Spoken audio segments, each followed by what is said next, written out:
సేవకుల యొక్క యాత్ర కీర్తన. మరి వారి యొక్క యాత్ర ఎక్కడికి స్టార్ట్ చేస్తూ వచ్చినారు? కనానుకు స్టార్ట్ చేస్తూ వచ్చినారు. విశ్వాసంగా మన యాత్ర ఎక్కడికి స్టార్ట్ చేస్తూ వస్తాం? పరలోక రాజ్యానికి స్టార్ట్ చేస్తూ వస్తాం. మరి ఇక్కడ ఈ రోజు పొద్దున ఎండ కొడుతుంది, రాత్రి చీకటి వస్తుంది.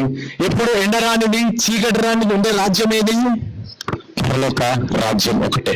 కాబట్టి నాకు అప్పుడు ధైర్యం కలిగింది. అన్నాను, దేవుడు నేను కాపాడుతానన్నాడు, కునుకడు నిద్రపోడు. మరి యేసుప్రభు యెరూషలేమును కాపాడేవాడు కునుకడు నిద్రపోడు అన్నాడు. మరి అక్కడ యుద్ధం జరుగుతుంది, కాపాడుతాను కునుకడు నిద్రపోనన్నాడు.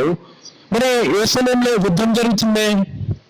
ఈ యొక్క ఈక్వేషన్స్, ఈ యొక్క క్యాలిక్యులేషన్స్ మనకు అర్థం కాదు. కానీ end of the day we need to accept it. తను ఎక్కడికి చేరుకుందని? పరలోక రాజ్యానికి చేరుకుందని.